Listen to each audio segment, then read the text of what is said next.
Assalamualaikum warahmatullahi wabarakatuh. Kami dari kumpulan 6 ingin membentangkan tentang tajuk pengendalian kecederaan. Yang pertama ialah tentang pendarahan. Pendarahan ini adalah di mana seseorang itu kehilangan darah apabila organ tubuh atau pembuluh darah mengalami kecederaan. Darah mengalir dengan bebas di dalam atau di luar tubuh. Darah dapat ditemukan pada organ tubuh dan pembuluh darah. Apabila darah mengalir di dalam tubuh, maka kondisi ini disebut sebagai pendarahan dalaman. Apabila darah mengalir melalui lubang pada kulit atau celah alami tubuh, seperti vagina, rektum, mulut, hidung, dan telinga, maka kondisi ini disebut sebagai pendarahan luaran. Pendarahan luaran, eksternal, ialah luka yang dapat dilihat dengan nyata seperti kulit terhiris atau terkoyak, luka di dalam mulut dan di bahagian luar tubuh badan. Pendarahan dalaman tanpa kesan berlaku apabila limpa atau hati pecah dan darah tumpah ke dalam ruang abdomen serta pendarahan pada otak. Pendarahan dalaman berkesan pula ialah kecederaan pada organ dalaman seperti pendarahan di perut, pendarahan pada paru-paru atau saluran pernafasan, pendarahan pada tali usus, rahim, buah pinggang, dan juga pada tengkorak. Antara tanda seseorang itu mengalami pendarahan dalaman, timbulnya bengkak pada kulit pucat dan berpeluh sejuk, mengalami kebiruan pada bibir dan kuku yaitu sinus, denyutan nadi laju tetapi badan lemah, darah mungkin mengalir melalui rongga yang terbuka, muntah darah atau najis bercampur darah, dan juga ada tanda renjatan. Terdapat 3 jenis pendarahan yaitu arteri, vena, dan juga kapilari. Pendarahan arteri, darah keluar berwarna merah cerah kerana mengandungi oksigen, keluar secara memancut mengikut denyutan jantung, dan boleh mengakibatkan kekosongan pada sistem peredaran darah. Pendarahan vena pula, darah keluar berwarna merah gelap kerana kurang oksigen dan juga mengalir secara perlahan. Dinding vena mengembang menyebabkan darah berkumpul di dalam. Darah dari vena utama akan memancut dengan banyak semasa cedera parah. Seterusnya ialah pendarahan kapilari. Pendarahan kapilari ini darah yang keluar secara meleleh dan boleh menyebabkan pendarahan dalam tisu ataupun lebam. So, ini adalah gambaran jenis pendarahan secara arteri, vena, dan juga kapilari. So, ini adalah langkah mengawal pendarahan luaran. Yang pertama, bersihkan luka dari kotoran. Yang kedua, tekan di tempat luka supaya darah tidak mengalir keluar. Ini untuk yang tiada benda asing. Jika ada, buat balutan cincin. Yang ketiga, tekan darah secara tidak langsung, tempat tekan nadi.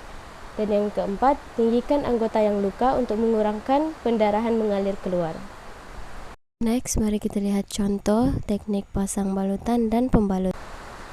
Oke, seterusnya ialah renjatan.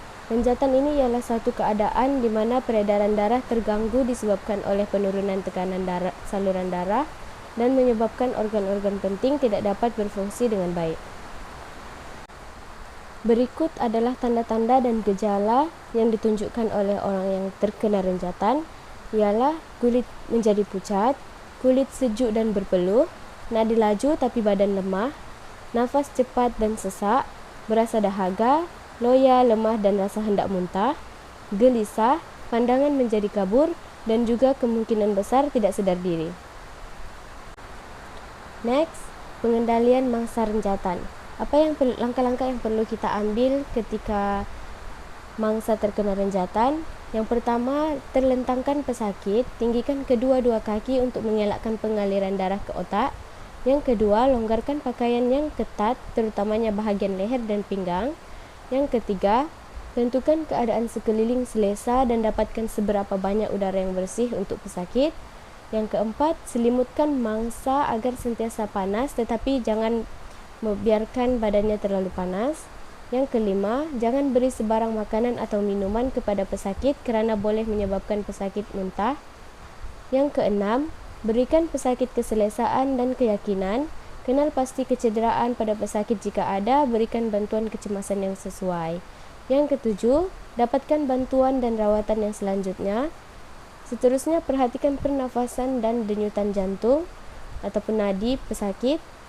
Jika tidak bernafas, beri bantuan pernafasan. Jika tiada denyutan nadi, berikan bantuan CPR. Dan juga yang terakhir sekali, dapatkan bantuan ambulans dengan segera. Kecederaan kepala. Trauma kepala boleh menyebabkan kerosakan otak disebabkan oleh sebab-sebab berikut. Antaranya adalah hentakan yang kuat secara langsung, hentakan yang kuat secara tidak langsung. Kebanyakan kecederaan kepala adalah kecederaan ringan, tetapi kecederaan kepala yang teruk boleh menyebabkan kecederaan otak yang teruk apabila berlaku pendarahan dalam otak. Selain itu, bengkak pada tisu otak, kerosakan otak yang teruk. Kecederaan kepala juga boleh berkaitan dengan bahagian tubuh yang lain, terutamanya leher. Kecederaan kepala juga boleh mengakibatkan cedera yang teruk dan boleh membawa maut. Tanda dan gejala. Tanda dan gejala yang ditunjukkan oleh pesakit yang mengalami kecederaan kepala adalah: pertama, terlibat kecederaan ataupun kemalangan pada masa lalu. Selain itu, luka atau bengkak pada kulit kepala, sakit dan pening kepala, muntah, pemandangan kabur, hilang ingatan, sawan, tahap kesedaran berkurang dan selalu pingsan. Kesan dan bantuan kecemasan. Kesannya adalah jika pesakit mempunyai mana-mana simptom berikut, ia boleh menyebabkan kecederaan kepala yang teruk. Tahap kesedaran yang berkurang, mengantuk yang teramat sangat, muntah yang berpanjangan, sakit kepala yang teruk dan berterusan. Deria sentuhan berkurangan dan kaki dan tangan tidak mampu digerakkan, tidak dapat bercakap dengan betul dan akhir sekali penglihatan semakin kabur. Antara bantuan kecemasannya adalah pada tempat kejadian, alihkan mangsa ke kawasan yang lebih selamat. Bagi mengelakkan kecederaan yang lebih teruk, mangsa perlu diangkat dengan cermat. Dan akhir sekali, jika pesakit tidak sedarkan diri, andaikan mangsa mengalami kecederaan leher, gunakan pendangkap leher atau ikat mangsa pada papan keras. Gunakan splint semasa mengangkat untuk mengelakkan bahagian badan yang cedera daripada bergerak. Tanda-tanda orang yang mengalami kecederaan tulang belakang adalah pergerakan anggota badan tertentu menjadi lemah, tidak dapat mengawal kencing dan berak, sesak nafas dan sakit di bahagian dada, tidak sedarkan diri. Patah tulang belakang. Kecederaan tulang belakang boleh mengakibatkan saraf tunjang turut tercedera. Kecederaan ini adalah serius dan perlu diberikan rawatan yang segera kerana dapat mengakibatkan lumpuh atau mati. Kecederaan ini biasanya disebabkan trauma seperti kemalangan, jatuh dan sebagainya. Cara pengendalian kecederaan tulang belakang adalah: pertama, periksa nadi dan nafas mangsa. Seterusnya, jika mangsa sedar, beritahu mangsa untuk tidak bergerak. Stabilkan kepala mangsa dengan memegang atau meletakkan objek berat di kedua sisi kepala mangsa. Seterusnya, jika mangsa harus digerakkan, tulang belakang perlu distabilkan dengan alas yang keras dan rata, seperti contoh papan atau papan spinal. Dan akhir sekali, sebaiknya hubungi ambulan dengan kadar segera. Seterusnya adalah kecederaan dada. Kecederaan dada juga dipanggil trauma dada. Pukulan yang kuat ke dada boleh menyebabkan kecederaan pada paru-paru dan umbuh seseorang rosak dan meradang. Kecederaan dada juga mungkin melibatkan organ dalaman seperti jantung dan paru-paru dan tulang rusuk. Kecederaan seperti ini adalah kecederaan yang serius. Ia menyumbang 25% daripada semua kematian yang disebabkan oleh trauma. Antara tanda dan gejala disebabkan oleh kecederaan dada adalah sakit yang tajam dan mencucuk pada bahagian dada, terutama apabila ketawa, batuk dan bersin.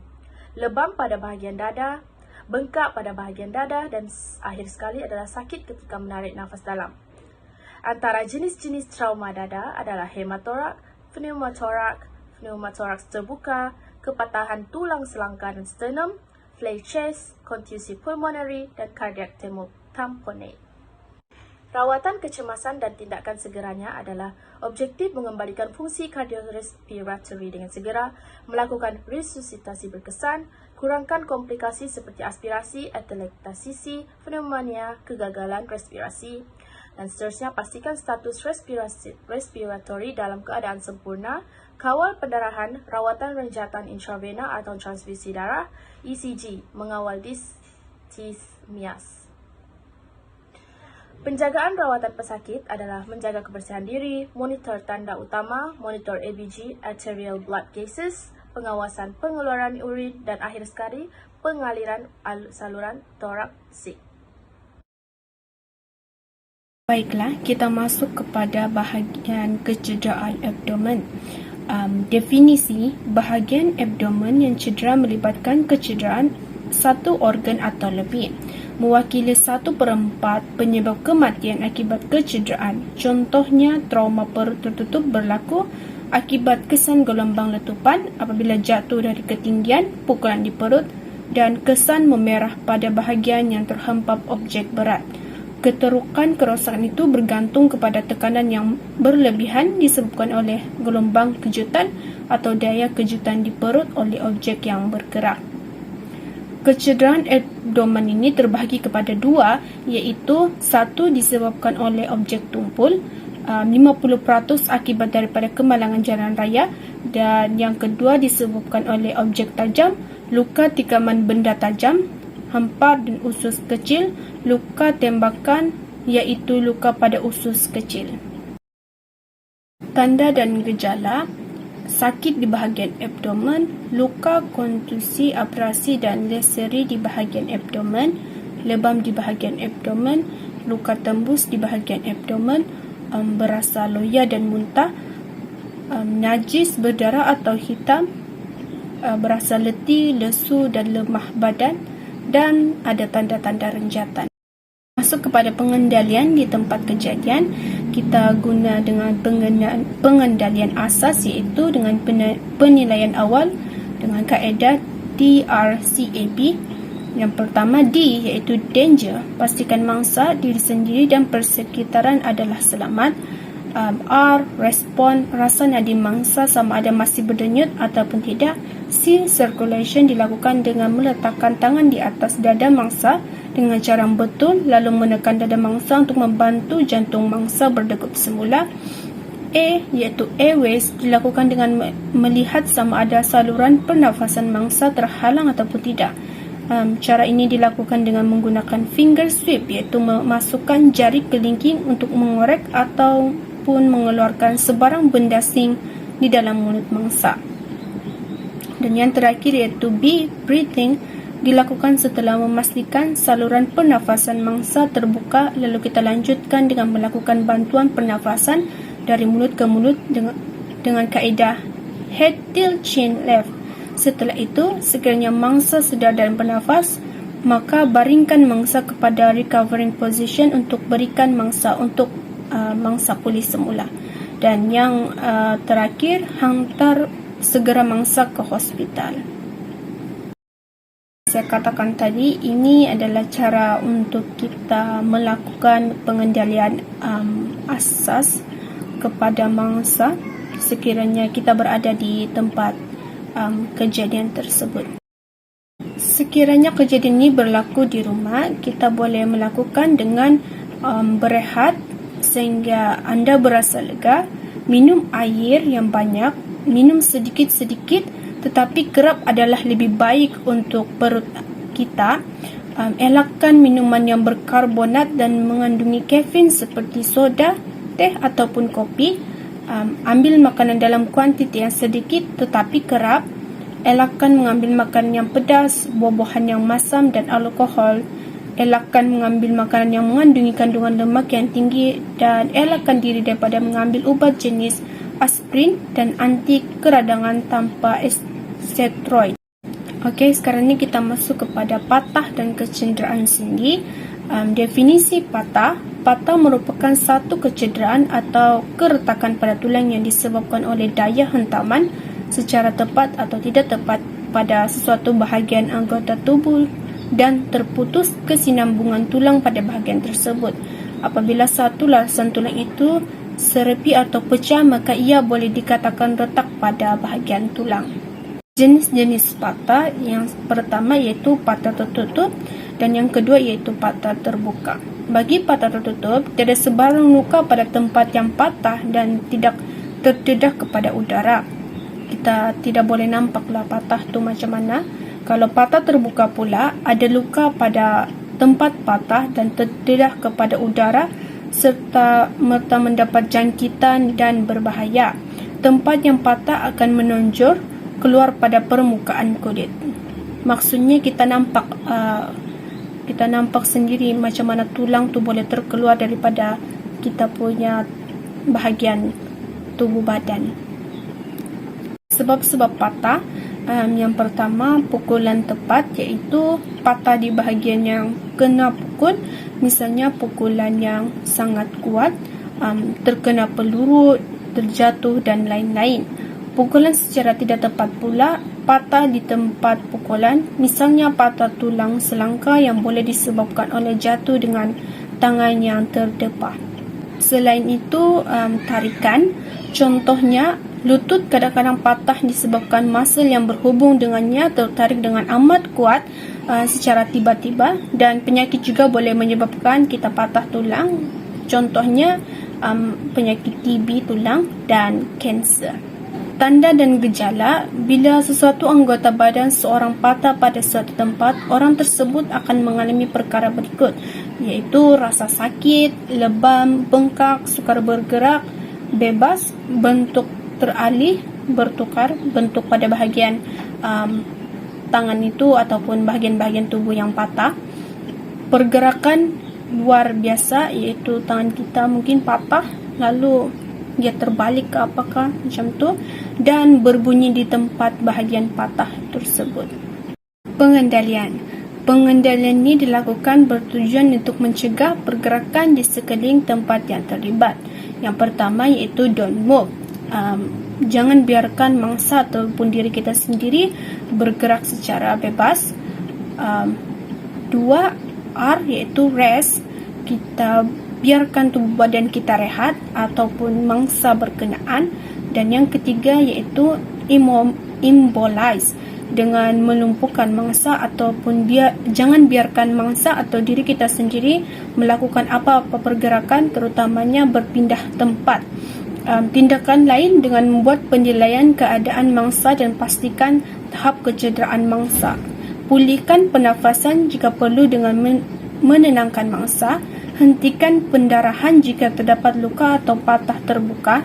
Pastikan pergerakan yang paling minimum dilakukan dan hantar mangsa ke hospital untuk mendapatkan rawatan segera. Seterusnya kita pergi kepada kecederaan sendi. Sendi ialah tempat pertemuan antara dua tulang atau lebih. Pergerakan yang melebihi had biasa pada sendi boleh mengakibatkan kecederaan kepada ligament, iaitu tisu penyambungan antara tulang. Ligament sama ada boleh merenggang dengan berlebihan ataupun terkoyak ataupun ia boleh terputus. Jenis sendi, yang pertama sendi lesung iaitu ball and socket, sendi Ensel, hinge joint, sendi gelungsur, slightly movable joint, dan yang terakhir sendi tetap iaitu fixed joint. Sendi lesung iaitu ball and socket, satu tulang pada bahagian kepala, bentuk bola bersambung dengan tulang bentuk soket. Pergerakan traksial, fleksi, ekstensi, abduksi, rotasi dan circumambulation, iaitu contoh yang boleh kita lihat sendi ini pada pinggul dan bahu. Terusnya sendi Ensel, satu permukaan tulang bentuk konveks bersambung dengan permukaan tulang bentuk konveks seperti ensel pintu, dan pergerakan monoaksial, fleksi ekstensi. Contohnya yang kita boleh lihat sendiri iaitu siku dan lutut. Sendi gelungsur, ini pada permukaan tulang yang leper bergelungsur antara satu sama lain. Pergerakan kita boleh melakukan dengan pelbagai arah dan juga ia terhad, contohnya carpals dan trasals. Jenis kecederaan sendi dan tanda-tanda. Yang pertama, terkeher, dislocation pada pergerakan sendi yang berlebihan. Had menyebabkan tulang beralih dari kedudukan asal dan menjejaskan struktur ligament. Sakit bergantung pada tahap kecederaan mangsa. Bengkak, sendi berubah rupa, bertambah sakit bila bergerak atau hilang upaya. Berkemungkinan berasa kebas, tersedio. Pergerakan sendi yang melebihi had dan menjejaskan ligament pada tulang tidak beralih dari kedudukan asal. rawatan pula kita boleh guna dengan RICE, iaitu yang pertama R, rest, rehatkan mangsa, I iaitu ice, tuapan ais, C, compression, balutan tekanan pada bahagian sendi yang tercedera, dan E, evaluate, tinggikan anggota badan yang tercedera. Kita masuk kepada praktikal, iaitu anduh dan teknik memasang tuap. Yang pertama, kita lihat kepada kain anduh. Kegunaan anduh ini yang mengampu bahagian cedera, menahan darah dan membalut bahagian cedera ataupun patah. Jenis anduh kita boleh lihat di sini. Yang pertama, jenis kain pembalut anduh yang berbentuk 3 segi, pembalut lebar, pembalut kecil dan pembalut gulungan. Cara membuat anduh besar dan anduh lengan. Bucuk kain atas anduh hendaklah diletakkan pada siku lengan yang cedera. Kemudian ikatan buku sila diikatkan pada bahagian atas bahu. Bucuk atas kain anduh yang diletakkan pada siku tadi boleh dipinkan atau dilipat ke bahagian dalam supaya nampak ia lebih kemas. Bagi anduh kecil ataupun anduh pergelangan tangan, letakkan tapak tangan yang tercedera di atas kain anduh, kemudian tarik dan letakkan bucu atas kain anduh di atas tangan. Silakan kedua-dua bucu hujung kain anduh di atas dan bawah. Ikatan buku sila kemudian diikat pada atas pergelangan tangan. Jenis-jenis balutan. Balutan yang pertama iaitu balutan luka pada dada hadapan, balutan luka pada bahu, balutan luka pada siku, balutan luka pada paha, balutan luka pada lutut, balutan luka kepada kepala, dan semua balutan menggunakan ikatan buka sila. Sekarang kita masuk kepada tuap pula. Tujuan tuap ini digunakan untuk mengurangkan pergerakan bahagian yang cedera, mengurangkan sakit, meminimumkan pendarahan, mencegah jangkitan, rehabilitasi dan melambatkan pusingan, venom, racun untuk kesepatukan ular. Jenis-jenis tuap yang pertama air-spleen, vacuum spleen, Thomas spleen, anatomical spleen, wooden spleen, caramel wire spleen, Carvel collar, spaniel board, pop spleen and improvised spleen. Tuap juga mempunyai prinsip-prinsipnya yang tersendiri seperti panjang tuap hendaklah bersesuaian, balutan tuap dengan bandage sebelum memindahkan pesakit. Jika ada luka, tutup luka dengan pad steril sebelum menggunakan tuap. Pemasangan tuap tidak boleh terlalu longgar ataupun ketat, dan ikatan iaitu knot hendaklah dikemaskan terlebih dahulu sebelum menggunakan tuap. Untuk kes patah pula, tuap hendaklah mengurangkan pergerakan antara dua sendi. Periksa nadi distal sebelum dan selepas mengenakan tuap. Pastikan aliran tidak terganggu ketika menggunakan tuap. Cuba elakkan sebarang pergerakan pada bahagian cedera sebelum menggunakan tuap. Untuk patah terbuka atau patah jenis compound yang mana tulang terkeluar, pasang pada cincin bahagian yang terlipat, balut dengan bandage dan tuap. Pengendalian kecederaan, iaitu bagi terbakar dan melecur. Kecederaan tisu kerana haba panas, terlalu sejuk, bahan kimia dan radiasi. Terbakar dan melecur biasanya adalah serius. Selain daripada kesakitan dan renjatan yang serius, selepas kemalangan, ia juga akan meninggalkan kesan parut. Ialah kecederaan pada kulit dan tisu badan lain yang disebabkan terkena haba kering. Terbakar boleh disebabkan oleh api yang menyala, bahan api, objek-objek panas, bahan kimia ataupun arus elektrik. Terdapat 3 tahap terbakar iaitu tahap 1, superficial burn, tahap 2, intermediate burn, dan tahap 3, deep burn. Tahap 1 ialah kecederaan pada bahagian kulit luar sahaja yang melibatkan epidermis dan sangat sakit. Kulit kelihatan kemerahan. Tahap 2, lapisan epidermis dan dermis terbakar. Kulit kelihatan merah gelap, lepuh dan menggelembung. Ia juga terasa sakit. Tahap 3, semua lapisan kulit telah rosak. Kulit nampak terbakar hitam atau putih kering. Rasa sedikit sakit atau tidak sakit langsung jika saraf rosak. Melecur pula ialah kecederaan yang disebabkan oleh haba lembab seperti air mendidih, wap atau minyak panas. Tindakan yang boleh dilakukan bagi terbakar dan melecur ialah 3B, iaitu burning, stop, breathing, maintain, body examine, dan juga 3C, cool, cover, dan carry. Langkah yang perlu diambil ialah basuh tangan sebelum memberi rawatan dan pakai sarung tangan jika ada. Baringkan mangsa dalam kedudukan yang selesa, tanggalkan aksesoris seperti jam tangan, barang kemas, serta pakaian ketat sebelum bahagian yang tercedera membengkak. Guna dressing yang bersih dan basah untuk menutup bahagian yang tercedera. Periksa pernafasan nadi mangsa setiap 5 menit. Lakukan CPR jika perlu. Langkah yang perlu dielak ialah tanggalkan pakaian yang terlekat pada kulit, pecahkan gelembung, guntingkan kulit yang terkoyak, beri makanan atau minuman, letak atau sapu margarin, kicap, ubat gigi, dan lain-lain. Dan membuang masa untuk memberi rawatan. Kejutan elektrik boleh berlaku melalui 2 cara, iaitu secara pancaran, iaitu arcing, dan sentuhan, kontak. Pancaran berlaku dalam kemalangan arus voltan tinggi yang melebihi 1000 voltan. Arus elektrik memancar daripada puncak elektrik dan menyambar mangsa. Faktor berlakunya kejutan elektrik ialah kerosakan kabel atau alat elektrik, kecuaian, persekitaran yang basah, serta tidak mengikut peraturan keselamatan. Kesan kejutan elektrik pula ialah mendapat kejutan ringan, melucur dan hilang kawalan otot, serta mati. Tindakan yang perlu dilakukan untuk kejutan elektrik ialah jangan bantu mangsa selagi kawasan kemalangan belum disahkan selamat. Hubungi penguasa elektrik tempatan supaya bekalan elektrik diputuskan. Bila kawasan selamat, tentukan mangsa ada nadi dan nafas, jika tiada lakukan CPR.